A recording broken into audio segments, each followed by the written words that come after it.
Vicente García García nace en una casa sevillana en el año 1950. En su juventud practica diferentes deportes de manera casi profesional, pero pronto encuentra su vocación de ser médico.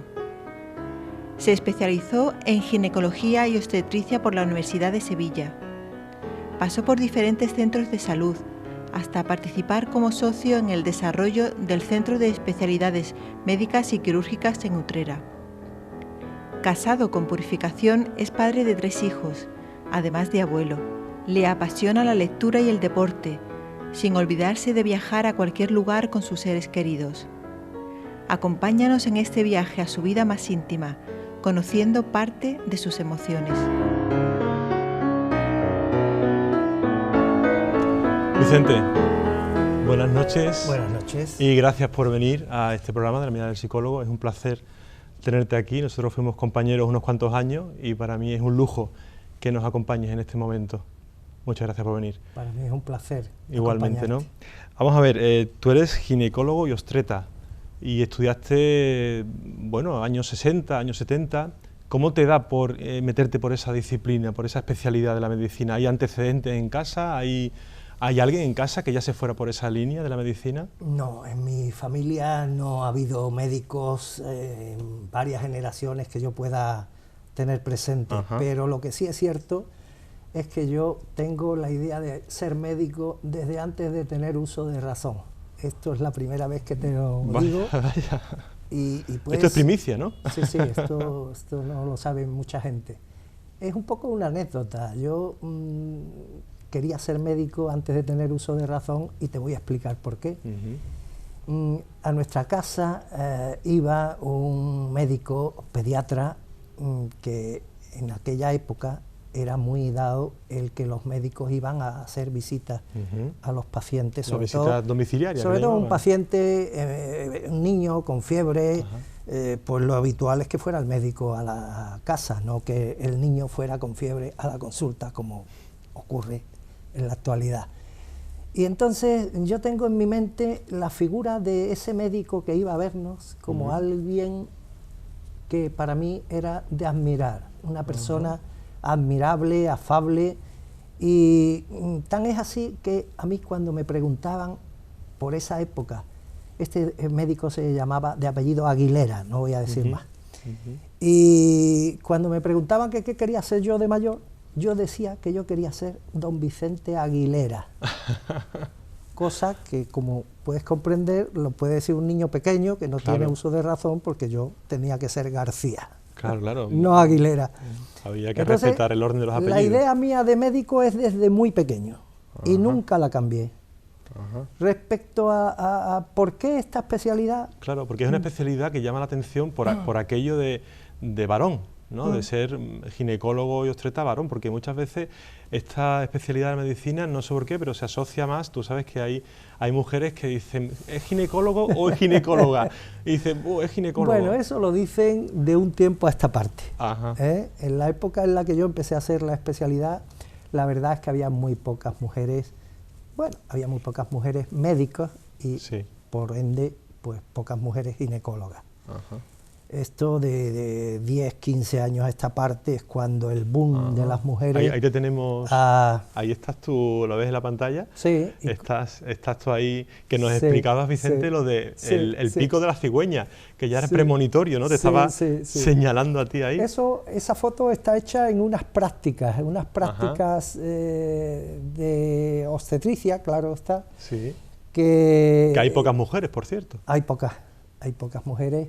Bueno, eso era medicina en general, y si cabe en ginecología había menos todavía, no sé por qué. Lo que actualmente ocurre todo lo contrario. Entonces, las mujeres creo que no solicitaban, creo que ni se les ocurría solicitar que si ginecólogo varón, que si ginecólogo mujer. Claro, que la mayoría erais porque ginecólogos la mayoría varones. éramos ginecólogos. Es más, yo recuerdo de alguna compañera ginecóloga haciendo la especialidad, como cuando la paciente acudía y la iba a atender esta compañera, pensaban que era la matrona, que no era el médico. Entonces, mire usted, es que yo quiero que me vea el ginecólogo. Y la compañera tenía que decir, es que el ginecólogo soy yo. O sea, Caramba. que en esa época no había esa... no había esa Muy bien. especial predilección Sí, sí, porque sí, la sí. ginecóloga fuera mujer. Fuera mujer. Bueno, buenas noches a todos los que nos están viendo ahora mismo en la mirada del psicólogo. Tenemos hoy con nosotros a Vicente García García, es ginecólogo y obstetra del Centro de Especialidades Médicas y Quirúrgicas aquí en Utrera. Seguramente que muchos de vosotros, pero sobre todo muchas de vosotras, lo conoceréis. Seguramente pues él ha seguido el parto de muchas de vosotras, siempre con esa intención y con esa buena voluntad que Vicente siempre pone en todas aquellas cosas que hace profesionalmente hablando. Vamos a seguir conociéndolo y vamos a seguir entrando en esa parte más íntima que siempre intentamos con todos los invitados aquí en la mirada del psicólogo. Vicente, así que entonces, antes había muchos ginecólogos y no se preguntaba, pero tú me decías, pero ahora sí se pregunta más. ¿Te has encontrado algún caso de alguna enferma, alguna paciente que te haya dicho, prefiero una ginecóloga? Hombre, personalmente ¿No te no. lo has encontrado? Sí, en algún caso, porque como ya vemos de todo, en algún caso de algún musulmán Ajá. que cuando ha entrado en la Interesante, consulta y me ha interesante. visto, ha dicho que, vamos, que se ha marchado. Ajá. Así Se ha de- marchado así de claro. ¿Él y él se ha quedado o se ha No, marchado? no, se han marchado los dos. Vaya. Ella por imposición del marido, lógicamente. Sí, sí, sí, sí. Todavía hay esa Mm. actitud por parte, otros no, ¿eh? No es una cosa generalizada, Claro. quizá eso fue un caso extremo, Sí, sí, sí, sí. pero porque en otras ocasiones sí que las he podido ver, porque eso sí, siempre van acompañadas del marido o como mucho, como mínimo, de un hermano, nunca solas. Nunca solas, pero me habla de estas personas que profesan ese tipo de religión, pero en general las mujeres van acompañadas al ginecólogo o No, ¿cómo es eso? no generalmente. Ajá. Más del 50% van solas o acompañadas de alguna amiga, de Sí. hermana, hija, etcétera, ¿no? Ajá, ajá. ¿A ti te incomoda que haya una presencia de alguien más? Quiero decir, por aquello de tener que decirle algo más... A mí no me incomoda en cuanto a la exploración, ni me incomoda, eso sí, a la hora de decir ciertas cosas que nos vemos obligados a decir, pues hay que insinuar la posibilidad de que se nos permita hablar libremente o si hay algún tipo de... Pero eso son las menos veces. Ya. Son las menos veces. La verdad es que no. Y también dentro de ese grupo de mujeres, porque tú en muchísimos años de experiencia, Vicente, no sé si alguna vez la habrás contabilizado, pero pacientes habrán pasado miles, diría yo, ¿verdad? Y no me quedó largo, ¿no? Quizás, ¿no?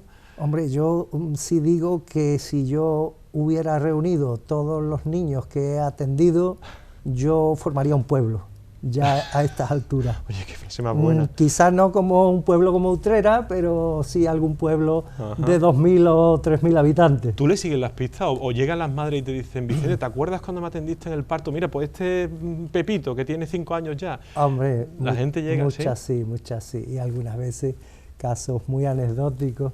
A mí me gusta contar algunas anécdotas pues nos parece al maravilloso. respecto y en alguna ocasión he estado yo en el parque con mi mujer y mis hijos y ha venido una señora que se ha dirigido a mí, me ha dado un beso y me ha dicho delante de mi mujer, este es el niño que yo tuve con su marido, le dice a mi mujer.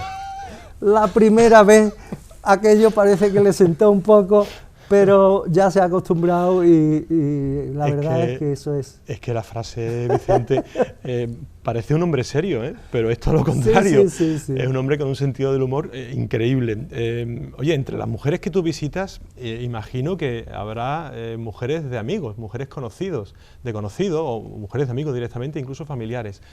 Eso también, en fin, dentro de esa confianza que se debe tener siempre con el médico, ¿se permite eso o aquello de que como somos conocidos hay gente que le da un poquito más de vergüenza o de...? Bueno, yo creo que la confianza en una especialidad como esta es fundamental. ¿Verdad?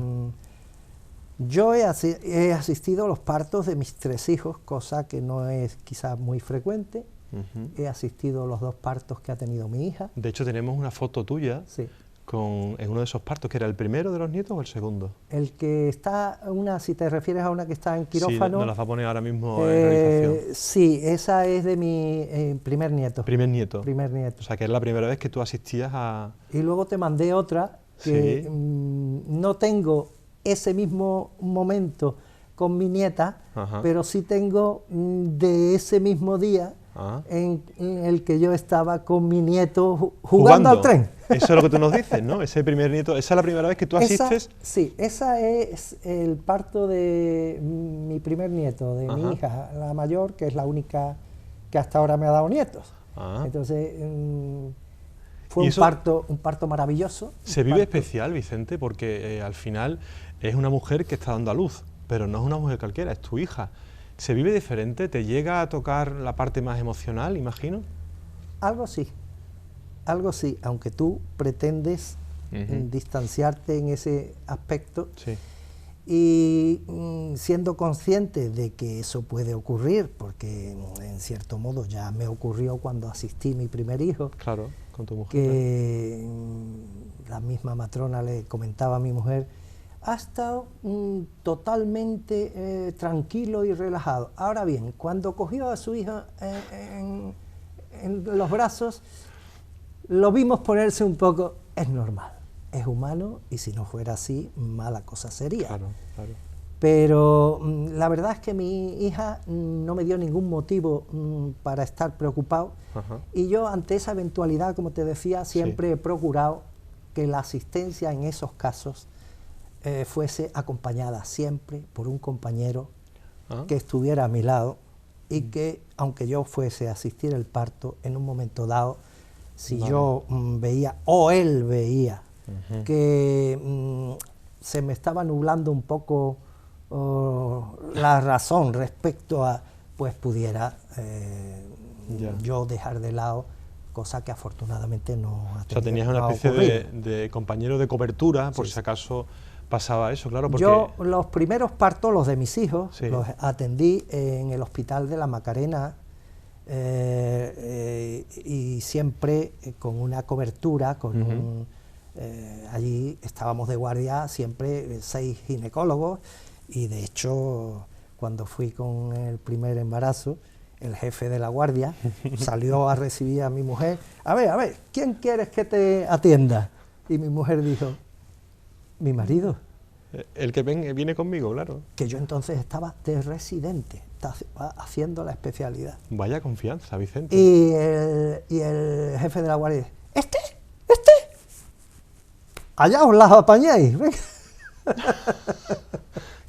sea, era como, es un residente, ¿cómo que te va a atender él? Sí. Y lo hiciste fenomenal, seguro. Bueno, yo creo que salió bastante bien, no hubo ningún incidente.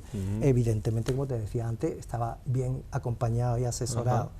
Y luego, en el caso de mis nietos, que ha sido en el hospital en Sevilla, un hospital privado, pues ahí siempre he contactado con el compañero de confianza, con el que yo intervenía quirúrgicamente y con el que tenía una gran relación. Y mira, mi hija cumple tal fecha, así que a partir de esta fecha te quiero localizado porque te voy a llamar cuando se produzca.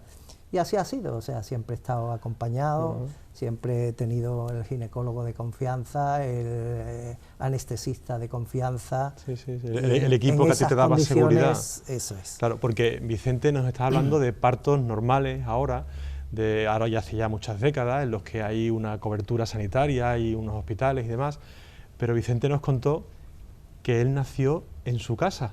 Efectivamente. Porque muchas veces cuando vemos personas, Vicente mantiene esta imagen, yo lo conozco hace más de 20 años, y mantiene siempre esta imagen, el hombre con su bigote, con su gafa, parece que no pasa el tiempo por ti, Vicente, para parece. Los pacientes, sí, doy esa... Pero no. Pero luego las que me conocen y aquellas a las que les he asistido el parto y tal... Se dan cuenta que no. Se han dado cuenta de que no soy tan serio como parece. Y hoy en este programa van a comprobar incluso, de hecho ya están comprobando que no eres tan serio, ni mucho menos, y de eso doy fe, no solamente en este programa, sino antes.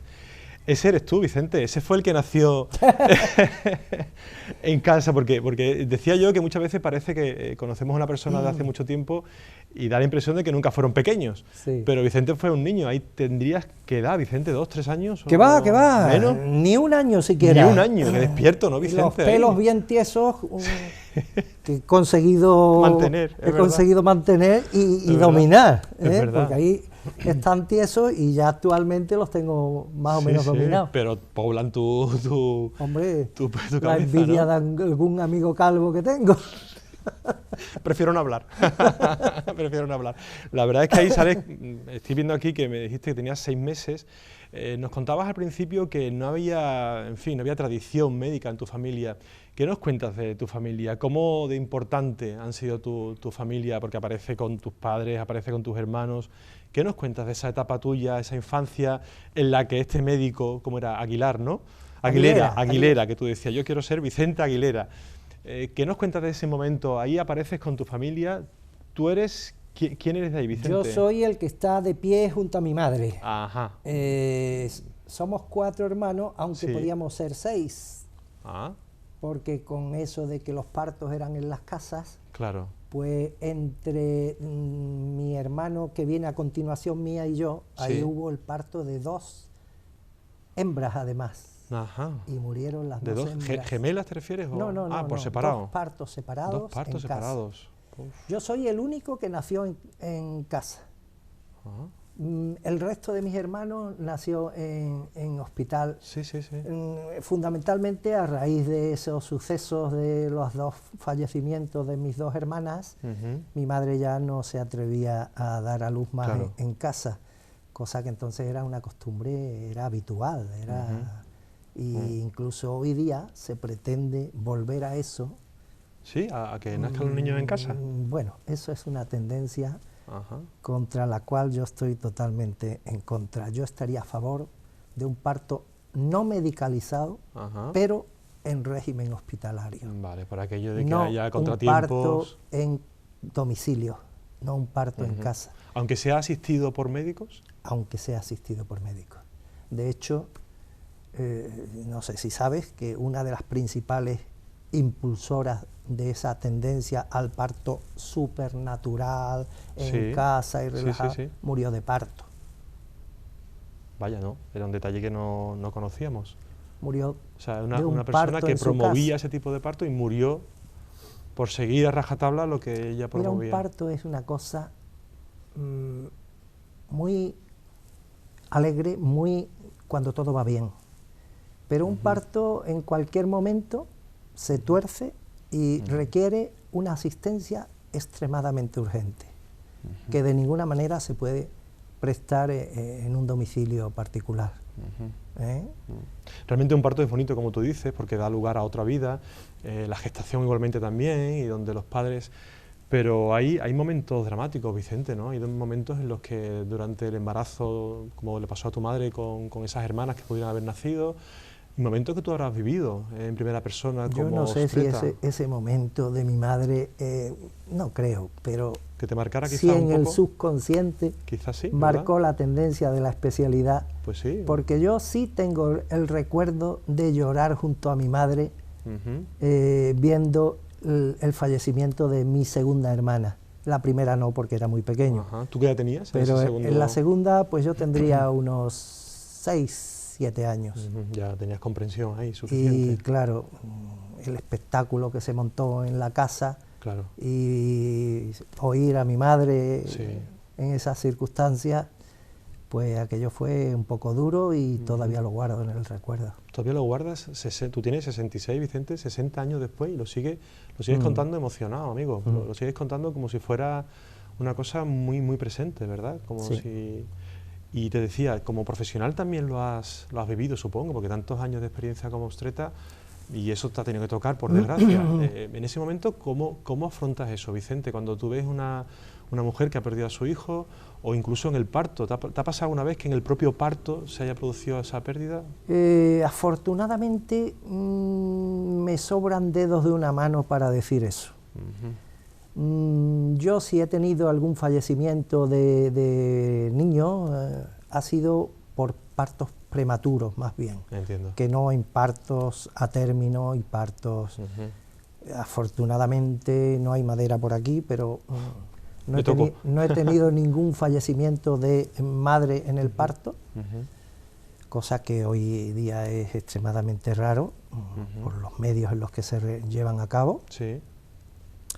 Y sí he tenido otro tipo de momentos tan dolorosos quizás como puede ser el fallecimiento, como es el nacimiento de un niño con alguna anomalía de tipo cromosómico o de tipo malformativo, ¿no? Me interesa mucho esto porque tú sabes que hay un tipo de fobia que desarrollan algunas mujeres, sobre todo que han tenido abortos por partos prematuros, en la que le tienen un miedo irracional a otros embarazos posteriores.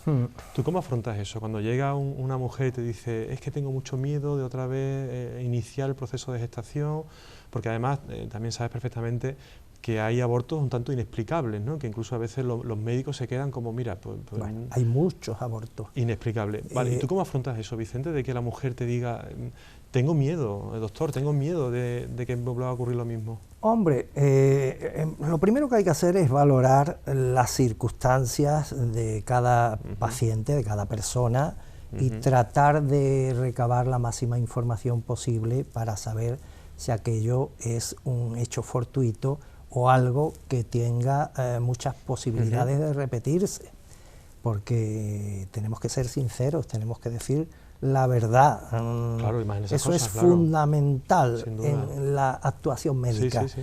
Médico al que cojas en una mentira está perdido para ese tira paciente. Tierra sobre otros profesionales, sobre otros compañeros, si mientes, quiero decirte. Por supuesto, por supuesto. Entonces, tú tienes que explicar con un fundamento. Lo que sí es cierto es algo que probablemente la población en general no sabe, y es que al menos el 20%, fíjate que estoy diciendo, el 20% de los embarazos acaban en aborto, que no es uno ni dos. Sí. Que un 20% es 2 de cada 10 embarazos. Esto es muy interesante, Vicente, porque hay mujeres que se sienten como desafortunadas o desgraciadas. De hecho, llegan a verbalizar aquello de, es que me ha tocado a mí. Yo me he encontrado pacientes así en la consulta que entran en un cuadro casi depresivo porque es que me siento desgraciada, porque es que con todas las mujeres que tienen sus hijos normales. Y yo tiro también de estadística, porque es verdad que hay un porcentaje importante, ¿no? Es una prevalencia alta, Vicente, un 20%. Muy alta, si bien es verdad que la mayor parte de esos abortos son abortos precoces, abortos de pocas semanas de gestación. Eso es, en el primer trimestre es cuando se producen la mayor parte de los abortos. Una vez que se ha pasado el primer trimestre, ya los abortos son más raros, o si es más avanzado, hablaríamos entonces de partos prematuros más que de abortos, ¿no? Y entonces, ¿cómo percibe la mujer un hecho u otro? Es bastante diferente. No es lo mismo un aborto de 6-7 semanas que un aborto de 16, 18 y a veces incluso cuando la mujer ha empezado ya a sentir el niño. Eso es tremendamente doloroso, eso no tiene comparación con lo anterior, y la verdad es que en ocasiones requiere de vuestra colaboración para hacer ver a esa persona que bueno, que si eso fue una cosa fortuita, que no hay indicios, nunca puedes asegurar, pero mire usted, la probabilidad de que usted tenga un nuevo aborto es la misma que si usted no hubiese tenido ese aborto. No por haber tenido ese aborto que usted ha tenido sin condicionantes, pues va usted a tener más probabilidad en este embarazo. Entonces hay que tratar de animarlas porque, hombre, es básico para la mayoría de las mujeres, implica incluso su desarrollo y su madurez como mujer el tener hijos, ¿no? La mayoría de las mujeres quieren tener hijos. Sí, incluso por la parte que me toca, Vicente, incluso eso influye mucho en la estabilidad de la relación de pareja. Porque tú sabes que hay parejas incluso que llegan a, no sé si a fracturarse, pero sí a fisurarse por aquello de que uno quiere tener, otro no quiere tener, ella a lo mejor no se atreve por aquello que estamos diciendo del aborto. ¿Tú has llegado incluso a ser testigo de discusiones dentro de tu consulta, de parejas que a lo mejor discrepan entre ellos? Sí, discusiones hemos presenciado algunas. Si bien es verdad que yo en eso te voy a puntualizar, no sé si te servirá o no te servirá. Siempre sirve todo. Yo creo que cuando se produce esa discusión no es porque se quiere o no se quiere el hijo, sino porque ya esa pareja implica ya hace aguas, ¿no? que tiene problemas. Y a veces ocurre incluso lo contrario, hay parejas, vamos, lo contrario.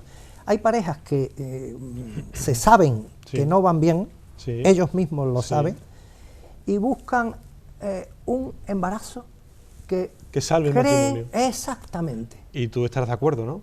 Yo creo que eso es un error. Totalmente. Totalmente. Claro, claro. Eso no va a salvar nada, quizá lo empeore. Claro, porque no olvidemos una cosa, Vicente, porque los hijos, muy bien, son muy bonitos y traen mucha alegría, pero es una fuente de estrés.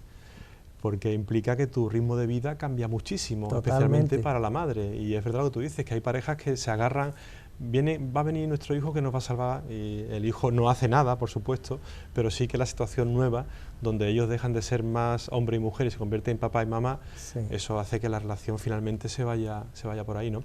Oye, Vicente, aparte de obstetra, eres ginecólogo, y estamos hablando de cosas muy bonitas, de que son los partos, los embarazos que llegan a buen término, pero también aborda situaciones un poquito más feas, que son las ETS, enfermedades de transmisión sexual, que son un poquito delicadas. Y delicadas. Hablando de delicadas, tenemos una pregunta que le llamamos la pregunta con miga. Es una pregunta así un poquito rebuscada, con guasa andaluza, que decíamos, ¿no? ¿Tú te has encontrado alguna vez algún caso en el que haya una situación de una ETS y tú sepas que esto es debido a una infidelidad posiblemente? ¿Qué haces en ese momento si además existe el riesgo de contagio? ¿Qué haces? ¿Invitas al paciente, a la paciente a que lo cuente o la dejas bajo su responsabilidad? ¿Qué haces en ese momento? Es tremendamente complicado.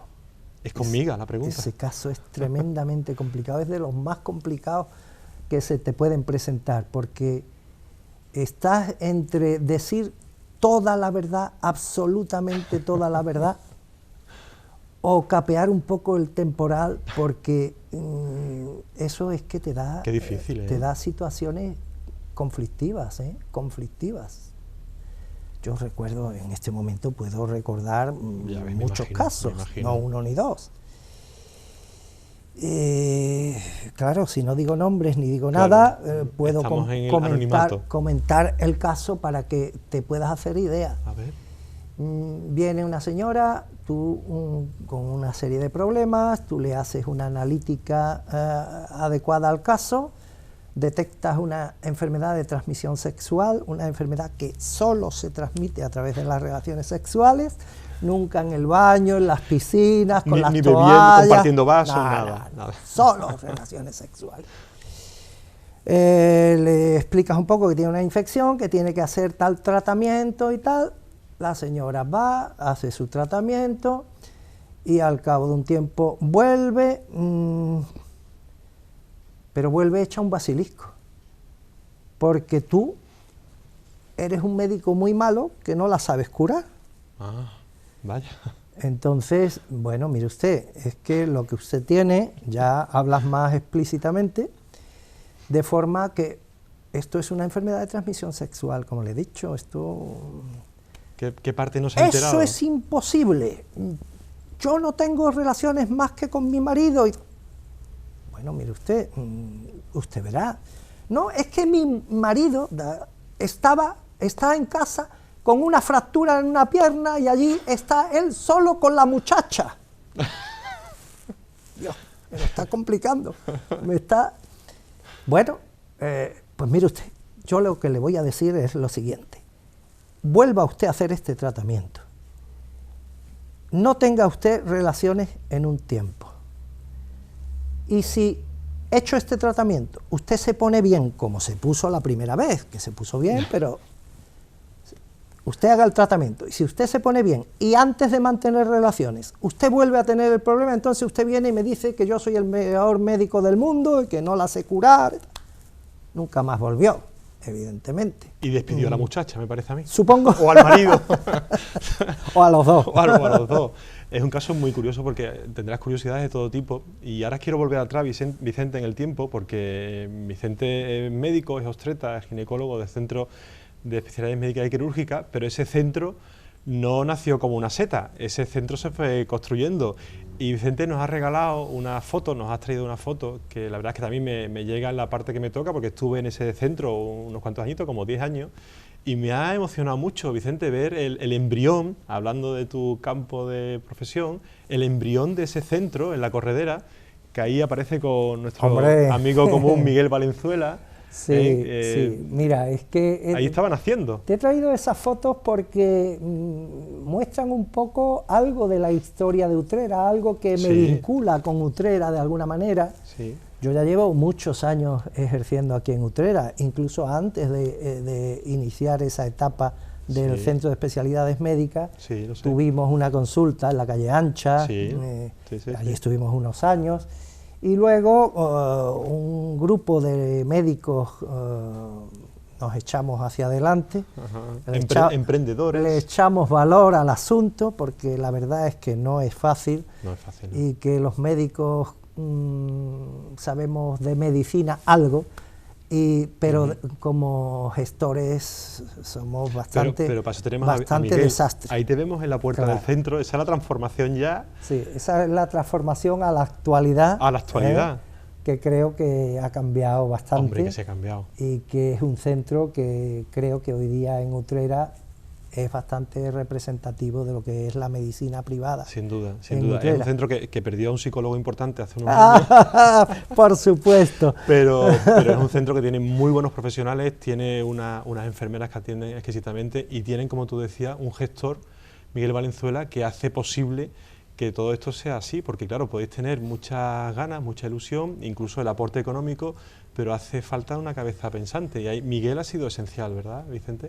Sí, Miguel ha sido esencial porque en el transcurso del tiempo que llevamos nosotros ejerciendo en Utrera, que como te digo, empezamos en la calle Ancha, en un local alquilado, etcétera, etcétera, algún momento hubo en que se pensó en tirar la toalla, en que aquello no funcionaba como a nosotros nos gustaría, ¿no? Y porque la medicina ha cambiado mucho en estos años. Sí. Yo recuerdo una época de mis comienzos del ejercicio de la medicina muy diferentes a los actuales. Entonces era una relación directa médico-paciente. Hoy día entre el médico y el paciente se han interpuesto una serie de intermediarios. Sí, que es verdad, sí. Que eso sí que no buscan más que su beneficio. Porque el médico busca fundamentalmente el beneficio del paciente. Y de camino que ese beneficio repercuta para él también. Claro, porque es una profesión, definitiva. Pero las compañías de seguro y demás ya sabemos que esas solo tienen su interés. Y es un intermediario, y últimamente más intermediarios van surgiendo. Sí, van saliendo más. Hablamos de Miguel, hablamos de una persona importante, pero yo no quiero olvidarme de Purificación. Yo no quiero olvidarme de... Porque para mí las parejas son muy importantes, Vicente. Y yo creo que en todos estos proyectos que se inician, yo creo que en este caso aparece Vicente García, pero tenemos siempre parejas detrás, tenemos siempre detrás personas que su apoyo es fundamental.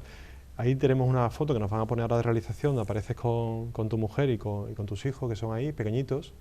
¿Qué papel ha jugado esta señora en todo este recorrido tuyo tan enorme, Vicente? Las mujeres en mi vida han sido todo.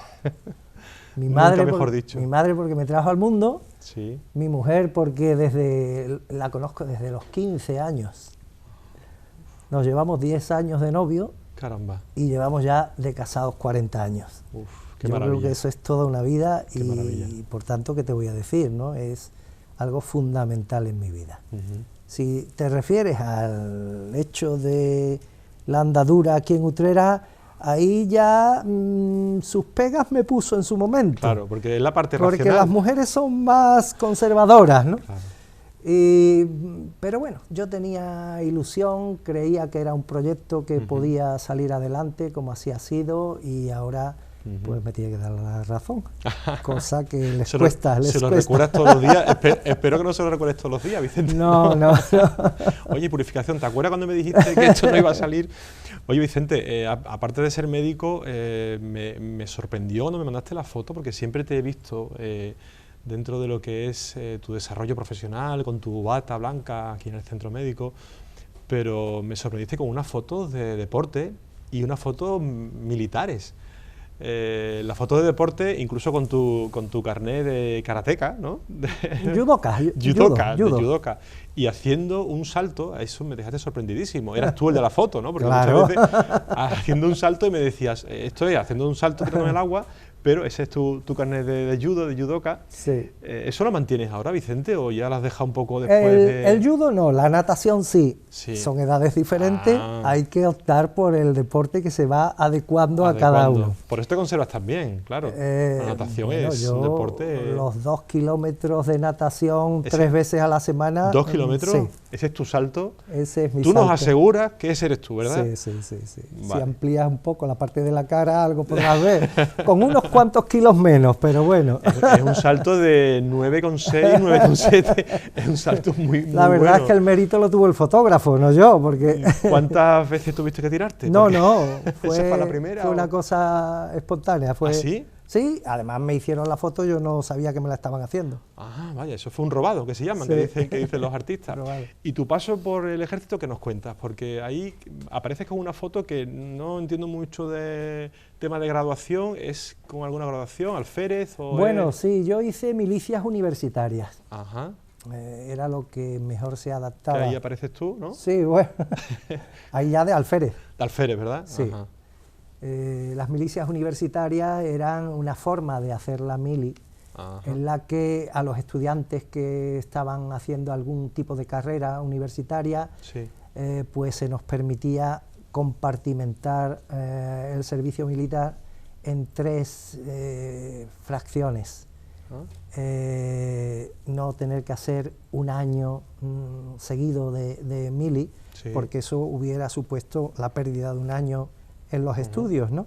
Ahí aparece con todos tus amigos. Ahí podríamos decirte dónde está Wally, porque realmente no se ve por ningún sitio. Pues el segundo de la izquierda, según miro desde aquí, de los que están en primera línea. Sí.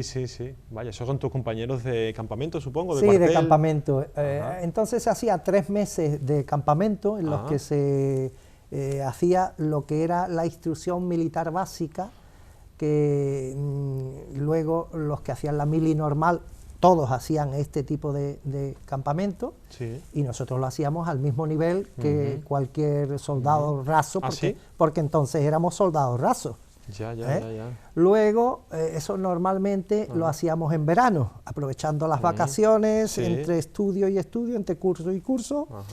Luego, los que había que superar unas pruebas tanto físicas como psicológicas en aquel entonces. Vaya, no lo sabía. Para poder hacer eso, porque accedías, en último término, accedías a hacer un oficial del ejército.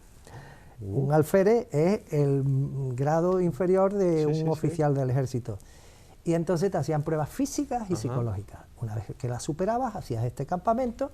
El segundo campamento era otros 3 meses aproximadamente, que ya lo hacías en una escuela propia de la carrera que tú estabas ejerciendo. Pues, por ejemplo, yo estuve en la Academia de Sanidad en Madrid, y al terminar esos cursos salías de alférez para hacer prácticas y te llevabas 4 meses más, que eso ya en el caso de los médicos lo teníamos que hacer una vez terminada la carrera, porque nos usaban, entre otras cosas, para ejercer como médicos dentro. Del ejército. Yo de hecho estuve en Camposoto como alférez médico. Yo tenía a cargo todo el botiquín de todo un CIR. Ahí como ginecólogo y obstetra, no. No, ahí no había nada que hacer. Ahí no podíamos No, ahí decir... era recién terminada la carrera. Yo todavía no tenía la especialidad ninguna. Claro. Porque claro, como te he dicho, aprovechábamos los intervalos de verano en vacaciones para estos 2 primeros campamentos, y una vez finalizada la carrera, en nuestro caso era exigido En el caso de los químicos, ingenieros y tal, podían hacer sus prácticas sin haber terminado la carrera. Pero los médicos teníamos que terminar la carrera. Ahí no podemos decir lo de todos y todas, ahí eran todos. No había mujeres. Oye, Vicente, qué interesante todo lo que nos estás contando, pero tenemos que ir llegando al final, pero antes del final tenemos el triángulo de vida, que ya sabéis que siempre nos lo mandan nuestros invitados cuando vienen aquí al programa Mirada del Psicólogo. Y Vicente nos ha comentado 3 elementos, 3 claves que él considera que son esenciales, por lo menos en su vida, que es donde hablamos, que es subjetividad. Y Vicente nos habla de la armonía familiar. Hemos hablado de tu familia de origen, hemos hablado de tu madre, hemos hablado de tu padre, hemos hablado de tus hermanos, tus hermanas incluso que no están, de tu mujer. Nos lo pones como un eje importante en la estabilidad de cualquier persona, Vicente. ¿Qué nos cuentas de eso? Evidentemente. Básico para ti, ¿no?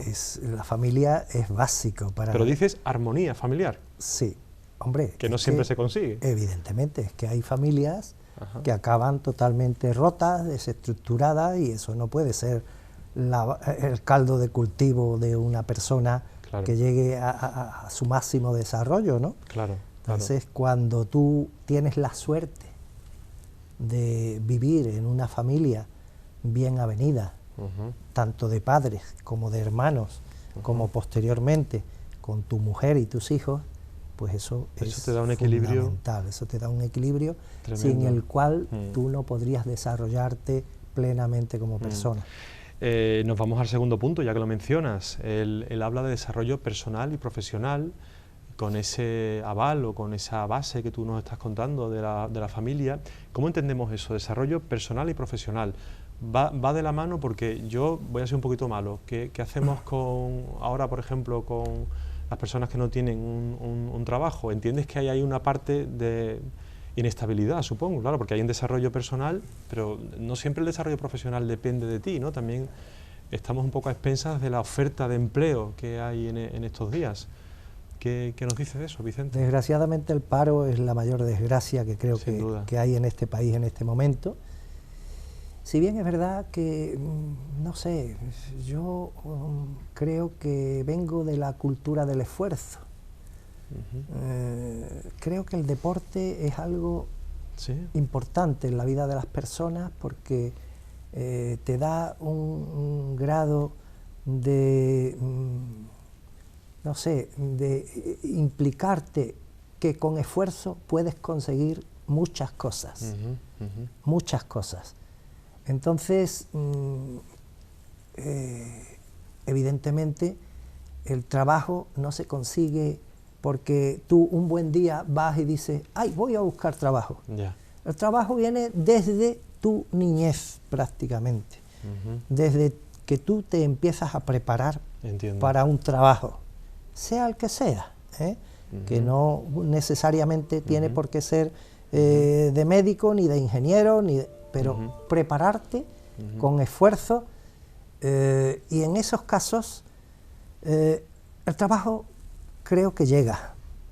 Espero que llegue para todos estos que en la actualidad están parados. Tu mensaje es esfuerzo, es constancia. Es constancia. Y eso nos va a dar y nos lleva al tercer punto del vértice que tú hablas, y estoy muy de acuerdo contigo, desde el punto de vista del equilibrio emocional, psicológico. Es muy importante que una persona esté empleada, porque tú sabes que eso siempre te mejora la autoestima, la autoconfianza. Nos decía en el tercer punto, Vicente, salud mental y salud física. Además, me gusta, por la parte que me toca como psicólogo, que las asocies, ¿no? Es un estilo, una filosofía cartesiana de la dualidad físico-mental. Son indivisibles, ¿verdad, Vicente? Totalmente. Es que las personas no son solo el físico. Claro. Y de hecho, el aspecto emocional, el aspecto psicológico es fundamental. De hecho, una persona inestable psíquicamente, con baja autoestima, que es algo que hoy día se da cada vez más, eso influye tremendamente en el bienestar de la persona. Bueno, de hecho los psicólogos estáis un poco emparentados con los psiquiatras en ese aspecto de enfermedad que puede llegar a ser una auténtica enfermedad, mal conocidas. Sí, estoy de acuerdo. En España mal conocidas. Las enfermedades mentales y las depresiones, Sí, algo tan frecuente es cierto. y tan importante que puede condicionar totalmente la vida de una persona y a la que no se le ha prestado suficiente atención. Sin duda, Vicente, y te doy un dato, y un dato que muchos de nuestros espectadores a lo mejor les sorprende. La OMS habla de que en el 2020 posiblemente la depresión sea el trastorno más frecuente en la población, posiblemente relacionado con esto que tú hablas del desempleo, relacionado también con otras cuestiones de familia y demás, pero al hilo de lo que tú decías es muy importante, y ciertamente es un trastorno del estado de ánimo que es un tanto desconocido. A mí a veces me disgusta o me desagrada que se tome con cierta ligereza. Cuando ahí algunas personas eso hablan... lo que tienes es que alegrarte, es que... Claro, y algunas personas incluso, Vicente, no hablan de depresión, incluso acortan el término y hablan de depre, ¿no? Como si eso fuera un estado emocional de un momento. La depresión es en fin, es una patología muy seria que incluso puede desembocar en un suicidio. Entonces, que es lo máximo que hay en el ser humano, ¿no? Que es romper el instinto de supervivencia. Evidentemente, lo que yo conozco del tema, creo que es uno de los índices mayores de suicidio, los dan los pacientes depresivos. Sí, y una depresión puede ser una enfermedad más invalidante que una enfermedad física. Sí, aparte además menos conocida y menos aceptada porque no se suele ver, a no ser que te metas en la cama o te vean llorando. Tú te rompes una pierna y se te ve, y la gente siente compasión por la persona que se ha roto una pierna, porque es algo que se ve y te provoca dificultades para la movilidad. Pero la depresión, bueno, como tú dices, ¿no? Eso será porque tú quieres. Exacto. Vicente, si yo quisiera, me gustaría seguir charlando contigo más tiempo. Pero resulta que esto es un programa de televisión que tiene un ajuste, creo que incluso nos hemos pasado, pero ¿sabes qué pasa? Que aquí, como nos dice Luis, el director, nos dice, la entrevista es muy interesante, sigamos adelante, pero tenemos un tope, a este tope hemos llegado. A mí me ha encantado verte fuera de lo que es la clínica, me ha encantado conocerte un poquito más en profundidad, y seguramente a todos los espectadores igualmente. Y como lo has hecho también, tenemos por aquí guardado un cuadro que nos lo entrega siempre una pintora, Toñi de la Rosa. Mira, esta es la parte de la firma, el cuadro es al revés, mira, te enseñas a cámara que lo vea. Muy bonito, Manuel. ¿eh? Es un cuadro, Vicente, que tú puedes interpretar como quieras. Se supone que es una galaxia, pero estos son como los test de Rocha que utilizamos los psicólogos, que puedes interpretar cualquier cosa. Vicente, ha sido un placer. Igualmente. Tenerte aquí con nosotros. Pues me tienes cuando quieras. Muchísimas gracias. Bueno, habéis visto, este hombre es un hombre de vocación, como tantos invitados que pasan por aquí por la mirada del psicólogo. Es un hombre que ama su profesión, es un hombre que empezó mirándose en ese doctor Aguilera que pasaba por su casa, que parece que le tocó ahí un poquito, como él decía, el subconsciente, ¿no? Cuando desgraciadamente su madre tuvo esa pérdida de sus dos hijas, fue creciendo, él se hizo médico, obstetra, ginecólogo, han pasado por sus manos muchas mujeres desde el punto de vista de salud, porque se puede interpretar mal la frase, y es un hombre que sigue aquí con nosotros, que sigue aquí en la corredera, en el centro médico, y es un hombre que ha ayudado a muchísimas mujeres, a muchos niños a venir a este mundo, como él nos decía, y que para él la familia, la armonía familiar es fundamental.